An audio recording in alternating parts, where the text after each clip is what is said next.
the ghost of the night, the tawny owl, and the iconic call of to wit to the sound of an owl we've all grown up with. Seeing one is difficult enough. Trying to photograph one is a challenge, and it's a challenge as a bird photographer that can be really rewarding. During the day, the tawny owl is the master of disguise. They can be sitting right above your head. You would never know when they're at roost, because they sit so still and they blend in. Their camouflage is absolutely fantastic. And it's at night time, once it gets dark, the dark then becomes our enemy from a photography point of view. What we'll do in this video is we will look at my approach to photographing the tawny owl, which is the UK's largest owl. And what we'll look at is we'll look at the tawny owl, brief description, we'll look at the equipment you need for photographing the tawny owl during the daytime and at night time, and I'll give you some top tips along the way.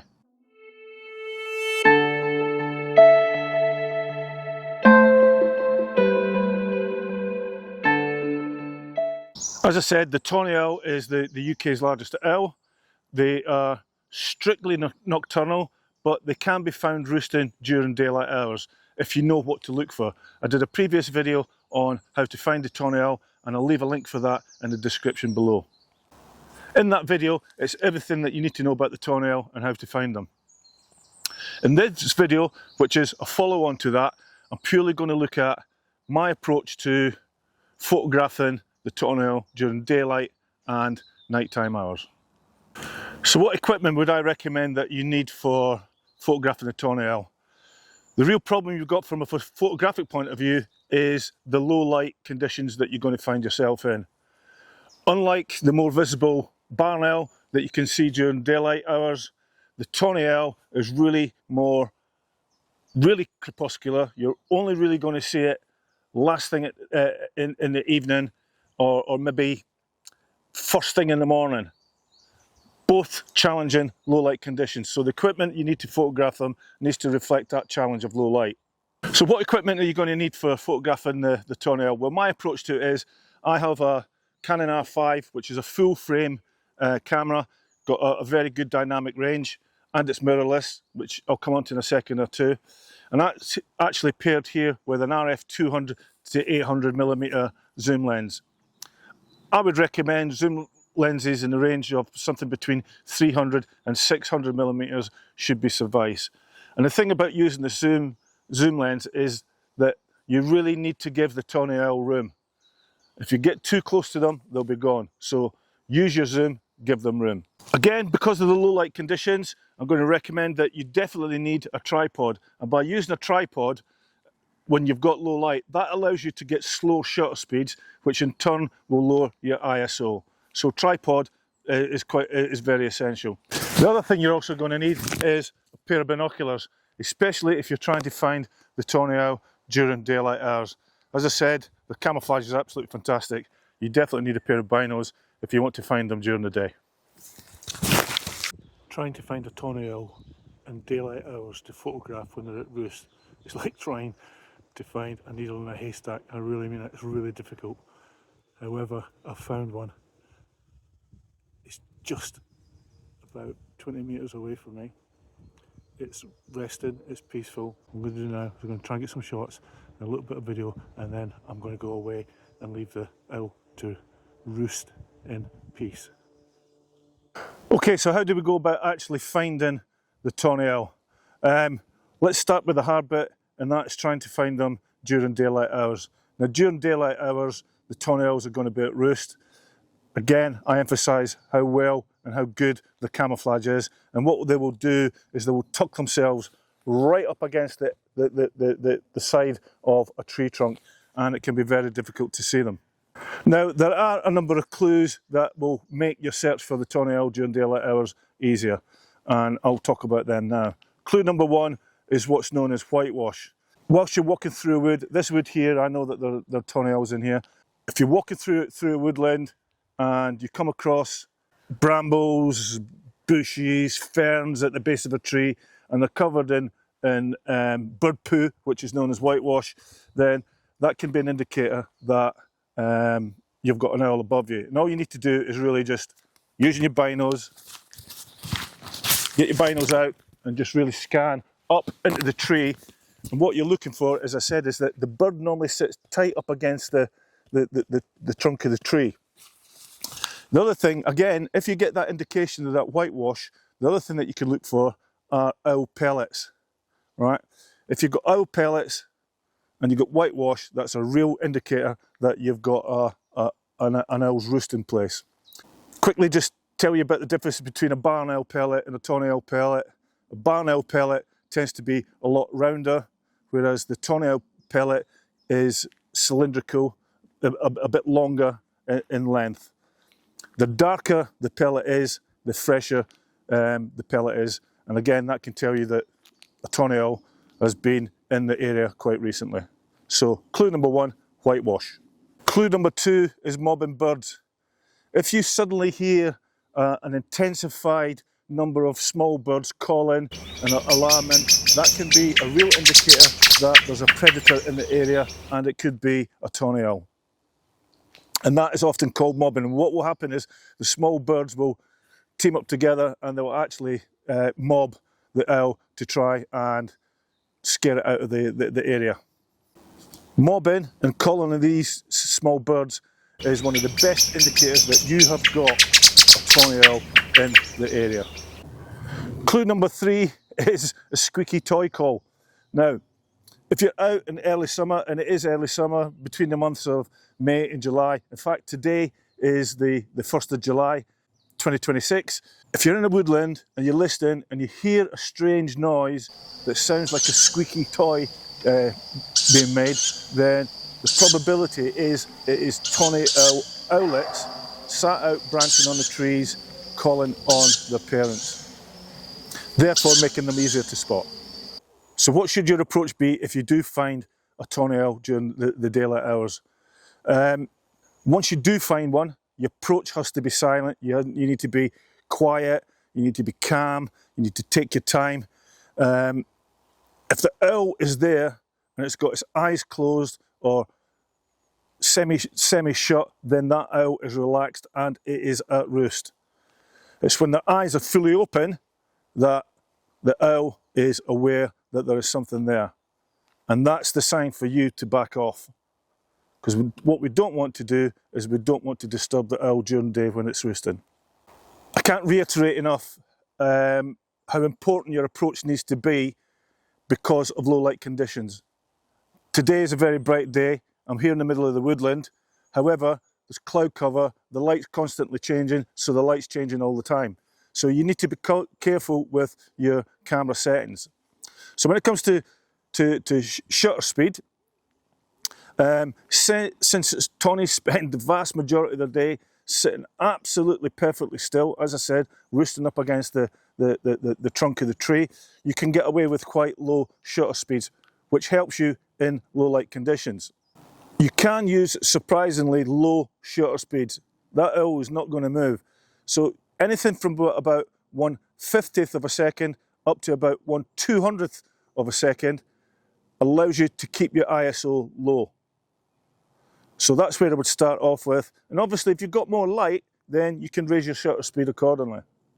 When it comes to your aperture, what I would recommend that you do is you try to shoot as wide open as possible. Again, that allows you to get more light in under low light conditions. When it comes to ISO, today, as I said, we've got cloud cover, the light's constantly changing. I'm underneath the canopy. I would be looking to use auto ISO during the day. Shoot in auto ISO. With modern day software, when it comes to processing your images, that can deal with it, no problem whatsoever. Top tip, the freeze test. I mentioned briefly earlier on about using your zoom to give the owl room. Now, if you get too close to the owl, and remember what we're ideally looking for is an owl that's sat there, relaxed, eyes closed or eyes slightly open. When they've got their eyes wide open, talking about during the day now, right, wide open, that means that they have been alerted and they're uncomfortable with your presence. That is when you should back off. We should always remember that the welfare of the owl comes first. Okay, what I want to do now is just give you a quick look forward to another project I'm working on at the moment, and that is how to find kingfishers. I've had lots of comments before in the past about images that I've taken of kingfishers and how do you find them, where do you go, what do you look for.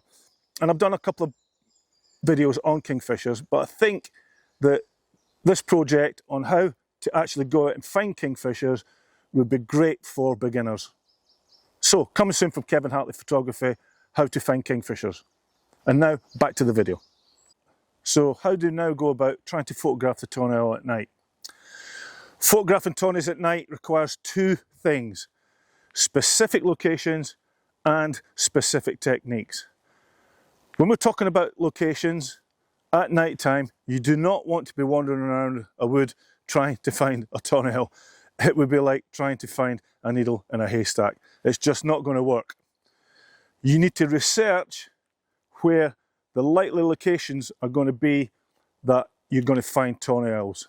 So things like nest site areas, again, you don't want to be disturbing them during the breeding season. Gaps in hedges where tawny owls will move at night, and also specific trees. Once a tawny owl finds a good roost, it's going to keep going back and back and back to it. And remember what I said about the clues that you were looking for with the whitewash and the pellets at the bottom of a tree? And the fresher the pellets, the likelihood that that is a roosting place for a tawny owl. They're all good starting points. But in my opinion, and in my experience, by far the best approach to trying to photograph a tawny owl at night is to go to a specific commercial bird hide where they have tawny owls coming in. And there are a number of commercial sites out there where you will get tawny owls going to, and I've been to one or two. This is actually Yorkshire Photography Wildlife Hide, where they specialise in having a tawny owl come in. So I'm here tonight to hopefully, fingers crossed, the tawny owl's going to turn up and I'm going to be able to get some pictures. And if I do, I'll share them with you. But if you want to photograph them at night, you've definitely got to go to a commercial hide. That's the best way to do it. And Yorkshire Photography Hides, absolute first class service. So if it's been a success, the next thing you're going to see are some of the images that I took this evening.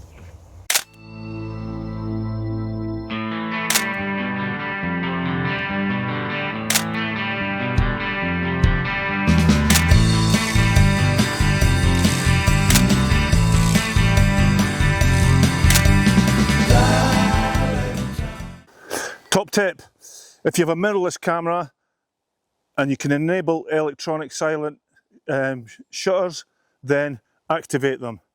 The clack of a traditional DSLR shutter can be enough to scare an owl away. So if you've got silent shutter mode, then I highly recommend that you use that. When we look at specific techniques for photographing the tawny owl at night, it's all about low light photography, obviously. So you have to use the right approach and the right techniques.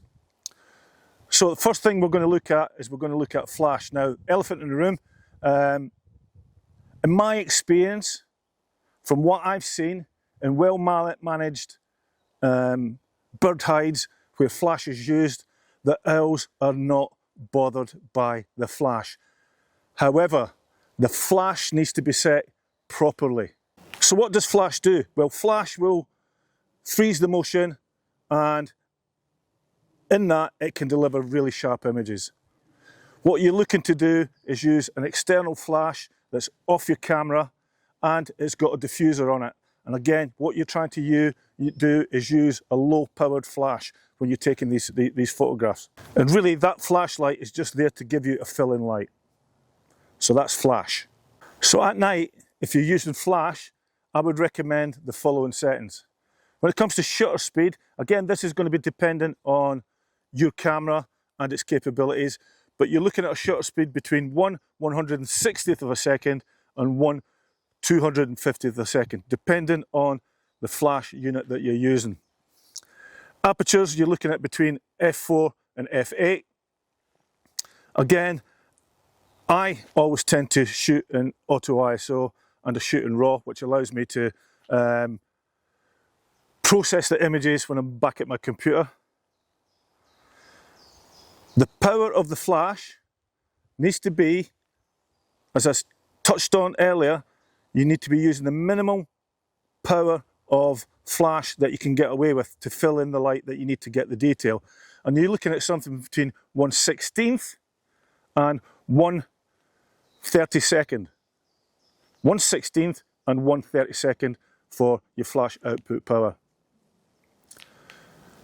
Top tip, pre-focus on the branch or the post where you think that that bird is going to come down to before they arrive and it gets too dark, and you can check your images, you can check the sharpness, and you can check the composition. Get that done before you're expecting the owl to turn up.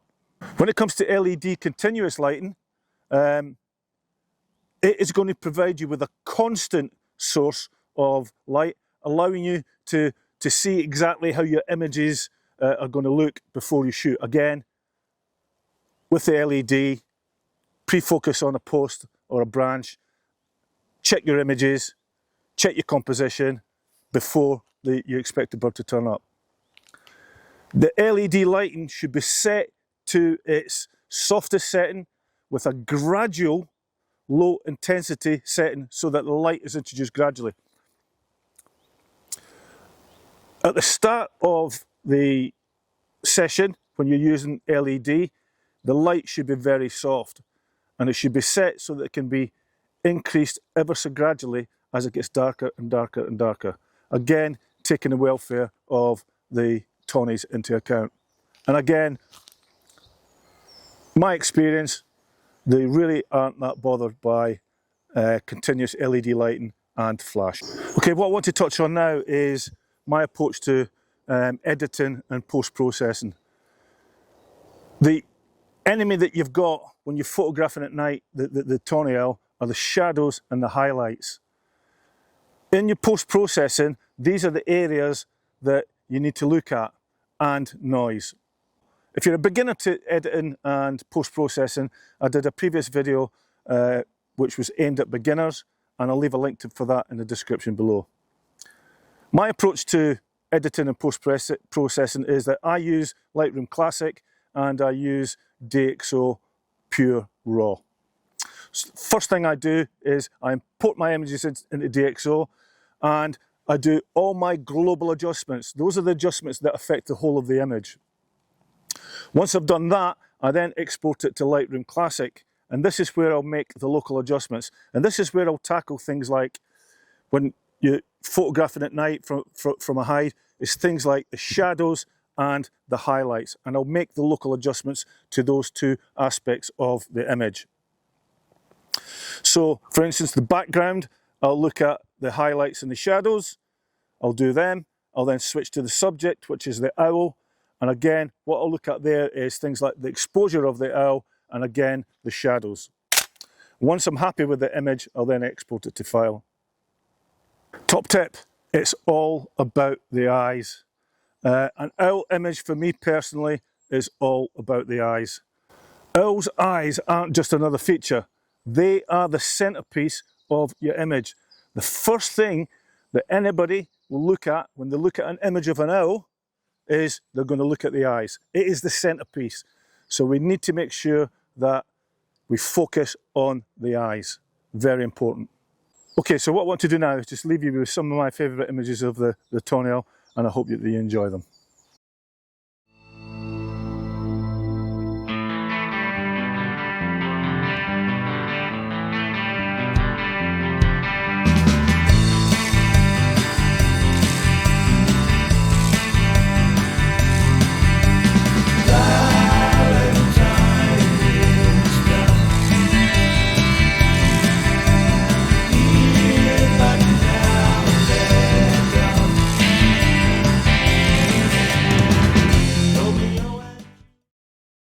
Okay, thanks for watching this edition of Kevin Hatley Photography and how to photograph the tawny owl. I hope you've enjoyed it as much as I have spent the time going out and photographing the tawny owl. Photographing tawny owls is a real privilege, and it's both challenging and rewarding. with the right lighting techniques, you can capture some stunning images of these ghosts of the night. So, all I would ask is that if you've liked this video, could you hit the like button? Could I also ask you to subscribe to my channel, Kevin Hatley Photography. Doesn't cost anything, and what it does, it allows me to grow the channel, grow my algorithm, and try and get my videos out to as many people as I possibly can, and just share my experience of photographing wildlife and nature here in the UK with other like-minded people around the world. So, until the next time, keep safe, take care, and I hope to see you soon. Bye for now.